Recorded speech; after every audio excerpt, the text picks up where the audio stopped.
हिंदू धर्म में करवा चौथ का व्रत बेहद महत्वपूर्ण माना जाता है। यह कार्तिक मास की कृष्ण पक्ष की चतुर्थी को मनाया जाता है। इस दिन सुहागिन महिलाएं अपने पति की लंबी उम्र के लिए निर्जला व्रत रखती हैं और पूजा पाठ करती है। इस दिन रात्रि में चांद की पूजा करने का भी महत्व है। महिलाएं चांद की पूजा करने के बाद ही व्रत को खोलती है। ऐसी मान्यता है कि करवा चौथ के दिन पूजा में मिट्टी के करवे का प्रयोग करना चाहिए। ये बेहद शुभ और पवित्र माना जाता है। महिलाओं में आज भी मिट्टी के करवे का क्रेज बरकरार है। करवा चौथ के दिन महिलाएं अपने पति की लंबी आयु की कामना करती हैं। कार्तिक कृष्ण पक्ष की चतुर्थी को करवा चौथ कहते हैं। इसमें गणेश जी का पूजन करके उन्हें पूजन दान से प्रसन्न किया जाता है। इसका विधान चैत्र की चतुर्थी में लिख दिया है, परंतु विशेषता यह है कि इसमें गेहूं का करवा भर के पूजन किया जाता है और विवाहित लड़कियों के यहाँ चीनी के करवे पीहर से भेजे जाते हैं तथा इसमें निम्नलिखित कहानी सुनकर चंद्रयान में अर्घ देकर व्रत खोला जाता है। कथा। एक साहूकार के साथ लड़के व एक लड़की थी।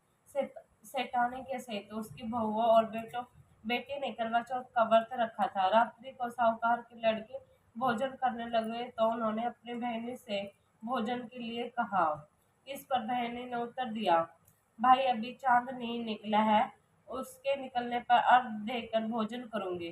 बहनी की बात सुनकर भाइयों ने क्या काम किया कि नगर से बाहर जाकर अग्नि जला दी और छलनी ले जाकर उसमें से प्रकाश दिखाते हुए उन्होंने बहनी से कहा, बहनी चांद निकल आया है, अब देखकर भोजन जिम लो। यह सुनो उसने अपनी भाभीियों से कहा कि आओ तुम भी चंद्रमा को अर्घ दे लो, परंतु वे इस कांड को जानती थी। उन्होंने कहा, बहनी जी अभी चांद नहीं निकला, तेरे भाई तेरे से धोखा करते हुए अग्नि का प्रकाश छलनी से दिखा रहे हैं। भाभीियों की बात सुनकर भी उसने कुछ ध्यान ना दिया और भाइयों द्वारा दिखाए प्रकाश को ही अर्घ देकर भोजन कर लिया। इस प्रकार व्रत भंग करने से गणेश जी उस पर अप्रसन्न हो गए। उसके बाद उसका पति सख्त बीमार हो गया और जो कुछ घर में था उसकी बीमारी में लग गया। जब उसको अपने किए हुए दोषों को का पता लगा तो उसने पश्चाताप किया। गणेश जी की प्रार्थना करते हुए विधि विधान से पुण्य चतुर्थी का व्रत करना प्रारंभ कर दिया। श्रद्धानुसार सबका आदर करते हुए सबसे आशीर्वाद म- ग्रहण करने में ही मन को लगा दिया।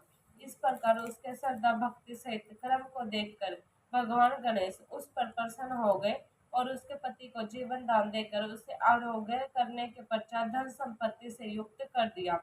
इस प्रकार जो कोई छल कपट को त्याग कर श्रद्धा भक्ति से चतुर्थी का व्रत करेंगे वे सब प्रकार से सुखी होते हुए क्लेशों से मुक्त हो जाएंगे। गणेश जी विनायक जी की कहानी। एक अंधी बुढ़िया थी जिसका एक लड़का और एक लड़के की बहू थे। वे बहुत गरीब थी। वह अंधी बुढ़िया नित्य प्रति गणेश जी की पूजा किया करती थी। गणेश जी साक्षात सन्मुख आकर कहते थे कि बुढ़िया माई तू जो चाहे सो मांग ले। बुढ़िया कहती मुझे मांगना नहीं आता, सो कैसे और क्या मांगू। तब गणेश जी बोले कि अपने बेटे बहू से पूछ कर मांग ले। तब बुढ़िया ने अपने पुत्र और बहू से पूछा तो बेटा बोला कि धन मांग ले। बहू ने कहा पोता मांग ले। तब बुढ़िया ने सोचा कि बेटा बहू तो अपने अपने मतलब की बातें कर रहे हैं, अतः उस बुढ़िया के पड़ोसियों ने कहा कि बुढ़िया तेरी थोड़ी सी जिंदगी है, क्यों न मांगे धन और पोता, तू तो केवल अपने नेत्र मांग ले जिससे तेरी शेष जिंदगी सुख से व्यतीत हो जाए। उस बुढ़िया ने बेटे और बहू तथा पड़ोसियों की बात सुनकर घर में जाकर सोचा, जिससे बेटा और मेरा सबका ही भला हो वह भी मांग लूं और अपने मतलब की चीज भी मांग लूं।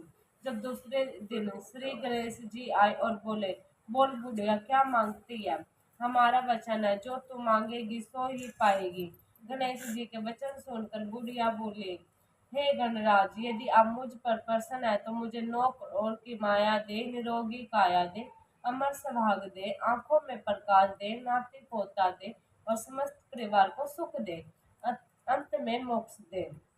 बुढ़िया की बात सुनकर गणेश जी बोले, बुढ़िया माँ, तूने तो मुझे ठग लिया। खैर, जो कुछ तूने मांग लिया वह अभी तुझे मिलेगा। यूं कहकर गणेश जी अंत ध्यान हो गए। हे गणेश जी, जैसे बुढ़िया माँ को मांगे अनुसार आपने सब कुछ दिया है, वैसे ही सबको देना और हमको भी देने की कृपा करना।